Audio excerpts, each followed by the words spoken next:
Hello everyone, welcome on my YouTube channel. मैं लेकर आती हूँ आपके लिए ability special multiple choice question series. इससे पहले हम 10 क्वेश्चन कर चुके हैं। आज करेंगे नेक्स्ट 10 क्वेश्चन। शुरू करते हैं।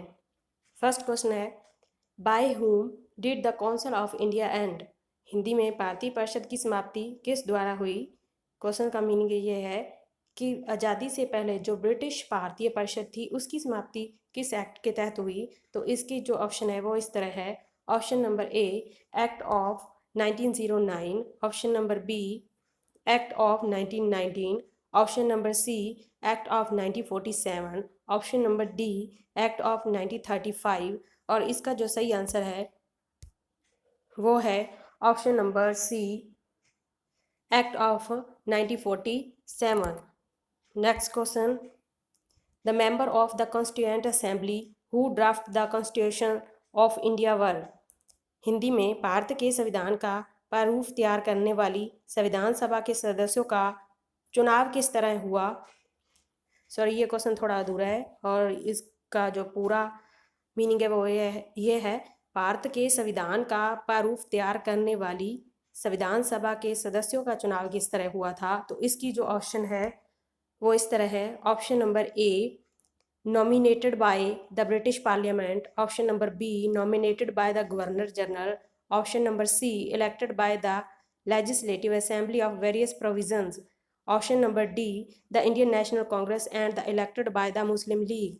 और इसका जो सही आंसर है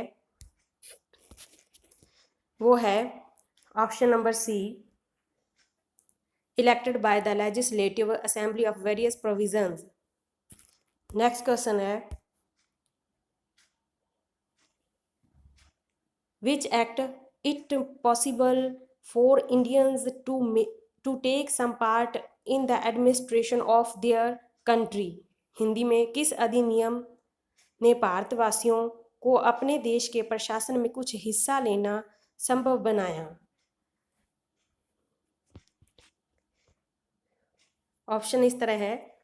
option number A, charter act 1833। Option number B, charter act 1853। Option number C, government of India act 1858। Option number D, Indian council act 1861। और इसका जो सही आंसर है वो है option number A, charter act 1833। इसका मतलब ये है कि जो 1833 से पहले जो इंडियन एडमिनिस्ट्रेशन था, इट मीन्स इंडिया को जो इंडिया के प्रशासन को चलाने का जो सिस्टम था उसमें इंडियन लोगों की कोई हिस्सेदारी नहीं थी। और उसके बाद चार्ट एक्ट 1833 के बाद उन्हें इंडियन प्रशासन में कुछ हिस्सेदारी मिल गई। नेक्स्ट क्वेश्चन है, who was the president of the constituent assembly of the independent India. स्वतंत्र भारत की संविधान सभा के अध्यक्ष कौन थे। और इसके ऑप्शन इस तरह हैं। Option number A, doctor Bhimrao Ambedkar. Option number B, doctor Rajendra Prasad. Option number C, Chakravarti Rajagopalachari. Option number D, KRM accountant. और इसका जो सही आंसर है option number B, doctor Rajendra Prasad. तो ये तो थे स्वतंत्र भारतीय संविधान सभा के जो स्थायी अध्यक्ष थे, परमानेंट अध्यक्ष थे। और इससे पहले एक टेम्परेरी अध्यक्ष थे और उसका नाम था डॉक्टर सच्चिदानंद सिन्हा। और उसके बाद जो है परमानेंट जो अध्यक्ष थे वो चुने गए थे और उसका नाम था doctor Rajendra Prasad. Next question है, the deputy chairman of the executive council in the interim government formed in 1946 was। Hindi में 1946 में नियमित अंतरिम सरकार में कार्यपालिका परिषद के उप सभापति थे। Option number A, Jawaharlal Nehru.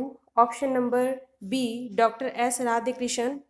Option number C Chakravarti Rajagopalachari, option number D doctor Rajendra Prasad, और इसका जो सही आंसर है वो है ऑप्शन नंबर ए।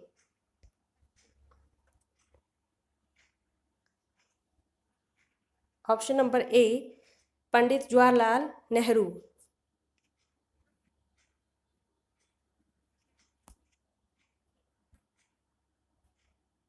नेक्स्ट क्वेश्चन है,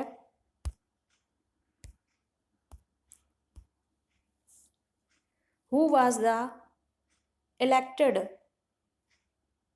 permanent speaker of the constituent assembly?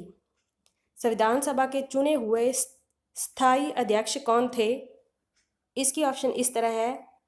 Option number A doctor B R Ambedkar, option number B doctor Sachchidananda Sinha, option number C doctor Rajendra Prasad, option number D doctor S Radhakrishnan, और इसका जो सही आंसर है वो है option number C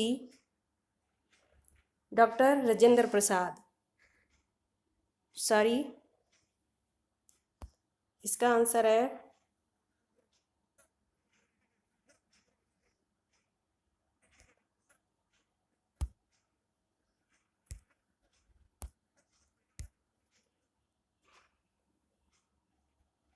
option number C doctor Rajendra Prasad.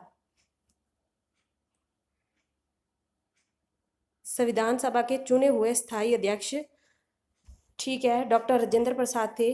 और जो temporary, इससे पहले जो टेम्परेरी अध्यक्ष चुने गए थे वो थे doctor Sachchidananda Sinha. Next question है,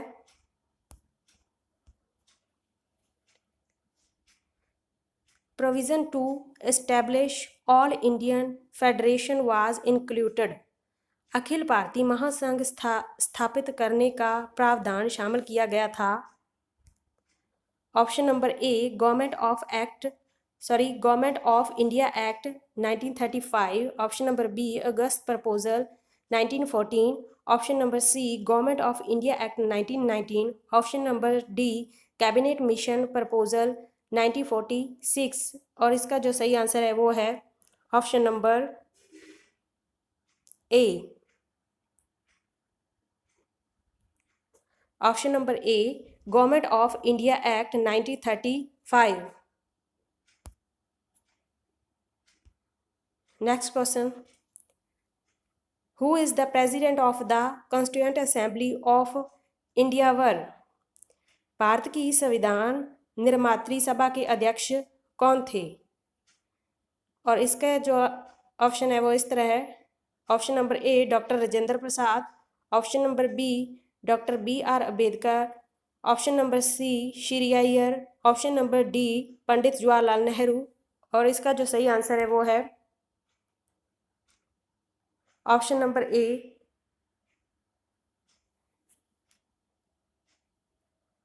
doctor Rajendra Prasad.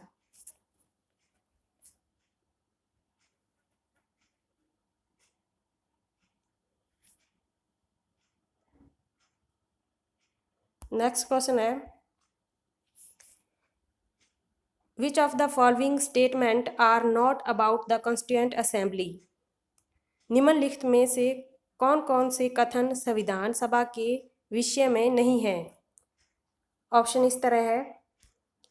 Option number first, she was not based on adult franchise, option number second, she was the result of direct election, option number third, it was a multi-party body, option number fourth, he worked though several committees, और इसका जो सही answer है option number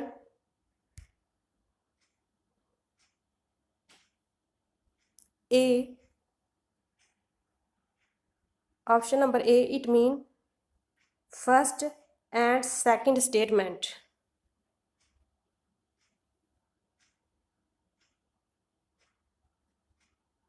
first statement है she was not based on adult franchise, और second she was the result of direct election. Next question है,